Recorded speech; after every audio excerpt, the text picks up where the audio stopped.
Hello everyone, welcome back to my channel. Today we will decoding capital gain taxes, जो कि बहुत ही ज्यादा important है और कई लोगों को नाम से ही काफी ज्यादा हार्ड लगता है, इसलिए छोड़ के चले जाते हैं पेपर में। लेकिन मैं आज आपको बताऊंगी कि कैसे इसको कैलकुलेट करना है, इसका लेटेस्ट टैक्स रेट क्या है, इसका एग्जाम्पशन क्या होता है और इसको करने के टिप्स क्या है। तो लेट्स गेट स्टार्टेड। सबसे पहले हम समझेंगे कि कैपिटल गेन क्या होता है। Capital gain basically sales of capital assets like property, stock, mutual fund, gold, etc. Under section 2 subsection 14। तो देखिए कैपिटल गेन जो होता है वो कौन से सेक्शन में आता है, सेक्शन 2 सबसेक्शन 14 में। और ये किससे होता है, जब भी हम किसी कैपिटल एसेट्स को सेल करते हैं। कैपिटल एसेट्स यानी कि stocks, mutual fund, gold, etc. तो जब भी हम इसको बेचते हैं, किसी भी प्रॉपर्टी को बेचेंगे या फिर किसी भी गोल्ड को बेच रहे हैं, तो उससे अगर हमें प्रॉफिट हो रहा है तो वो किसके अंडर आएगा, कैपिटल गेन के अंदर आएगा। ठीक है। और ये दो टाइप के हो सकते हैं, या तो हो सकता है ये शॉर्ट टर्म के लिए या हो सकता है लॉन्ग टर्म के लिए। समझते हैं कैसे। तो शॉर्ट टर्म यानी कि अगर हम किसी एसेट्स को होल्ड कर रहे हैं बहुत ही शॉर्ट टाइम के लिए, वो मैं बताऊंगी कि किसका कितना मंथ है होल्ड करने का। और अगर हम किसी एसेट्स को बहुत लंबे समय के लिए होल्ड करें तो वो हो जाता है हमारा लॉन्ग टर्म एसेट्स। इसको हम डिस्कस करेंगे फर्दर। सबसे पहले हम बहुत ही अच्छे से समझते हैं कि कैपिटल एसेट्स क्या होता है। तो सेक्शन 45 में हमें बताया गया है कि कौन कौन से ऐसे कैपिटल गेन्स होते हैं जिसको हमें मानना है कि ये इनकम टैक्स में चार्ज होगा। किसे किसे हमें कैपिटल गेन मानना है। तो सबसे पहले बोला है कि वो होना चाहिए कैपिटल एसेट्स। कैपिटल एसेट्स बहुत ज्यादा जरूरी है। अगर वो कैपिटल एसेट्स है तभी हम उसको कैपिटल गेन टैक्स में इंक्लूड कर सकते हैं। सेकंड होता है ट्रांसफरेबल, मतलब किसी भी एसेट्स को, जो कैपिटल एसेट्स है उसको हम ट्रांसफर कर सके किसी दूसरे के नाम में। ठीक। फिर थर्ड आता है, ये हमेशा प्रीवियस ईयर में होना चाहिए। जो भी बेचा गया है वो प्रीवियस ईयर में बेचा जाना चाहिए, ताकि हम करंट ईयर में उसको फाइल कर सके। ठीक है, क्योंकि हमको पता है कि इनकम टैक्स हमेशा प्रीवियस ईयर का ही भरते हैं करंट ईयर में। ठीक। फोर्थ क्या होना चाहिए, कैपिटल गेन अराइज होना चाहिए। ऐसा नहीं कि लॉस होना चाहिए, कैपिटल गेन अराइज होना चाहिए। कुछ भी चीज हम बेच रहे हैं तो वो उसमें प्रॉफिट गेन कुछ भी अराइज होना चाहिए। ठीक है, जब भी हम ट्रांसफर कर रहे हैं। लॉस भी होता है तो उसका अलग वो होता है सेट ऑफ करने का, लेकिन assets must be gain arise होना चाहिए। ठीक है। अब हमने समझ लिया कि capital gain, capital assets, capital transfer, ये सब चीजें बहुत ज्यादा जरूरी है एक कैपिटल गेन कैलकुलेट करने के लिए। ठीक है। अब हम समझेंगे कि कौन से ऐसे काइंड्स हैं, कौन से ऐसी प्रॉपर्टीज है जो कि हमें कैपिटल गेन में इंक्लूड करनी चाहिए। वो फिक्स भी हो सकता है, सर्कुलेटिंग भी हो सकता है, मूवेबल भी हो सकता है, इमूवेबल भी हो सकता है, टेंजिबल भी हो सकता है, इंटेंजिबल भी हो सकता है। ठीक है। Land, building, plot, gold, silver, precious material, jewellery, share, securities, furniture, machine, etc. ये सब तुम्हारे पार्ट है किसका, कैपिटल एसेट्स का।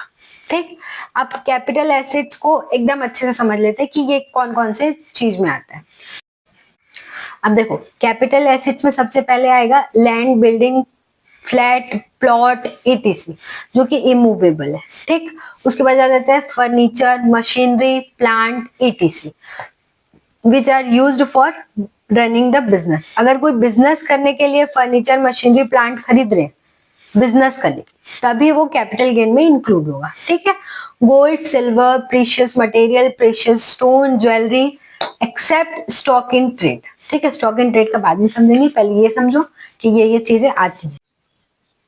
फोर्थ होता है urban agriculture land which is situated in the local limits of municipality और कंटोनमेंट बोर्ड और notified area which population is not less than 10,000। मतलब भाई कोई ऐसा एग्रीकल्चर जो कि अर्बन एरिया में हो और म्युनिसिपैलिटी और कंटेनमेंट बोर्ड के अंदर आता हो और जो नोटिफाइड एरिया हो जिसका पॉपुलेशन 10,000 से कम ना हो, तो ये भी किसमें आएगा, कैपिटल गेन में आएगा।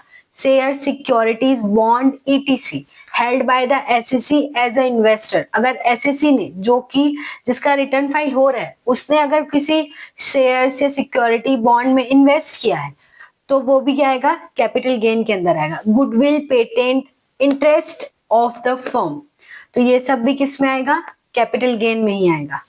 Assets are not treated as capital assets, ऐसे कौन से एसेट्स हैं जिसको हम कैपिटल एसेट्स नहीं मानेंगे। इससे पहले हमने पढ़ा कि किसे किसे हमें कैपिटल एसेट्स मानना है, अब हम पढ़ेंगे कि किसे हमें कैपिटल एसेट्स नहीं मानना है। The following assets, however, excluded from the definition of capital assets, like stock in trade, personal effects, agriculture land in rural area, gold bonds, special bearer bonds, gold deposit bonds are not covered under the definition of capital assets. तो देखो भाई, कौन से assets है जो कि capital assets में नहीं involve करते, वो होते हैं stock in trade, personal effects. Personal effects यानी कि अगर हमने कपड़ा खरीदा अपने पर्सनल यूज के लिए, तो ये तो हो गया पर्सनल, तो उसके लिए हमको कोई कैपिटल गेन नहीं लगता। एग्रीकल्चर लैंड जो कि रूरल एरिया पे सिचुएटेड है, जिसका पॉपुलेशन लेस देन 10,000 है। Gold bonds, special bearer bonds और गोल्ड डिपॉजिट बॉन्ड्स, ये सब कैपिटल एसेट्स के अंदर नहीं आते, मतलब इसमें कैपिटल गेन नहीं लगता। अब टाइप्स ऑफ कैपिटल गेन पढ़ लेते हैं। दो टाइप के होते हैं, एक होता है शॉर्ट टर्म कैपिटल गेन और एक होता है long term capital gain. Short term capital gain और लॉन्ग टर्म कैपिटल गेन को समझने के लिए हम समझेंगे इस चार्ट से।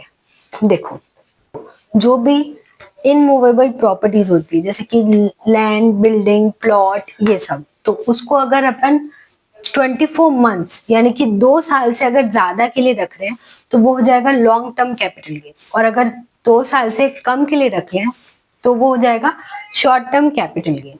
ठीक, उसके बाद गोल्ड, सिल्वर, ऑर्नामेंट्स वगैरह जो होते हैं वो सब अगर अपन 3 साल के लिए यानी कि 36 मंथ्स के लिए अगर अपन उसको रख रहे हैं अपने पास, उससे ज्यादा के लिए, तो वो हो जाएगा लॉन्ग टर्म कैपिटल गेन, और अगर उससे कम के लिए रख रहे हैं तो वो हो जाएगा शॉर्ट टर्म कैपिटल गेन। और शेयर्स और सिक्योरिटीज, ठीक है, तो उसमें क्या होगा, 12 मंथ का होता है। 12 मंथ तक अगर रख रहे हैं उससे ज्यादा के लिए तो वो लॉन्ग टर्म, उससे कम के लिए रख रहे हैं तो वो शॉर्ट टर्म। बहुत ही ज्यादा इजी है। और शेयर्स एंड सिक्योरिटीज में क्या क्या आ जाएगा, सिक्योरिटीज में आएगा सबसे पहले शेयर्स, उसके बाद आएगा any other securities listed in the recognised stock exchange in India. अगर स्टॉक एक्सचेंज इंडिया के वो अगर सिक्योरिटी लिस्टेड है तो वो भी शेयर्स आएंगे। Units of unit trust of India, units of mutual fund specified under section 10 subsection 23D, zero coupon bond, ये सारे शेयर्स जो हैं, बॉन्ड्स जो हैं, म्यूचुअल फंड्स जो हैं, ये सब किसके अंदर आएंगे, शेयर्स एंड सिक्योरिटीज के अंदर आएंगे। अब इसके बाद आता है डेप्रिसिएबल एसेट्स। देखो, डेप्रिसिएबल एसेट्स कोई भी हो वो होता है हमेशा शॉर्ट टर्म, क्योंकि डेप्रिसिएबल एसेट्स में जो भी मशीनरी या फर्नीचर है उसमें सब में डेप्रिसिएशन लगा है। तो भाई एक एक का कैलकुलेशन कैसे करेंगे कैपिटल गेन में, तो कैपिटल गेन में क्या करते हैं, ब्लॉक कर देते हैं। ब्लॉक यानी कि जितने भी एसेट्स हैं सबको एक ही माना जाएगा, यूनाइट कर दिया जाएगा, ग्रुप कर दिया जाएगा, उसका एक ग्रुप बना दिया जाएगा और उसको सबको क्या मानेंगे, शॉर्ट टर्म कैपिटल गेन। और उसके बाद उस पे करेंगे हम calculation, short term capital gain का कैलकुलेशन। और हाँ, इसमें घंटा फर्क नहीं पड़ता कि तुम्हारा होल्डिंग पीरियड क्या है एसएससी का, हमेशा उसको शॉर्ट टर्म कैपिटल गेन ही लेना है। ठीक, अब इसके बाद देखते हैं शॉर्ट टर्म कैपिटल गेन का कैलकुलेशन क्या होता है। शॉर्ट टर्म कैपिटल गेन के बारे में तो पढ़ लिया, अब उसका कैलकुलेशन देखते हैं। तो सबसे पहले लेंगे हम सेल्स कंसिडरेशन, मतलब कितने में हम उसको बेच रहे हैं, कितने में हम किसी चीज को सेल आउट कर रहे हैं। तो उसके बाद वो जो अमाउंट रहेगा उसमें हम लेस करेंगे हमारा जो भी एक्सपेंस हुआ है, like advertising, brokerage, legal expenses, ये सब अगर हमारे कोई भी एक्सपेंस हुए हैं तो ये सब अपन को माइनस करना पड़ेगा। कॉस्ट ऑफ एक्विजिशन, अगर हमने उसको एक्वायर किया था तो उसमें कितना कॉस्ट लगा था। लेट सपोज मैंने 2001 में एक लैंड परचेज किया था जिसकी वैल्यू थी 1 लाख रुपीज, तो वो जो वैल्यू होगी जब मैं उसको सेल करूंगी तो वो वैल्यू मेरे को माइनस करनी होगी। ठीक, उसके बाद आता है कॉस्ट ऑफ इम्प्रूवमेंट। तो कॉस्ट ऑफ इम्प्रूवमेंट यानी कि आपने कभी रिनोवेशन करवाया या फिर स्ट्रक्चर में कुछ चेंजेस करवाए या फिर कुछ एक्सटेंशन करवाया, तो उसके लिए भी अपन को खर्चा लगता है, तो वो भी कॉस्ट ऑफ इम्प्रूवमेंट माइनस होगा। उसके बाद आ जाएगा आपका शॉर्ट टर्म कैपिटल गेन और लॉसेस। लेकिन there is a note, if the aggregate amount of cost of acquisition, improvement cost and transfer expenses is higher than the sales consideration, the result will be short-term capital losses.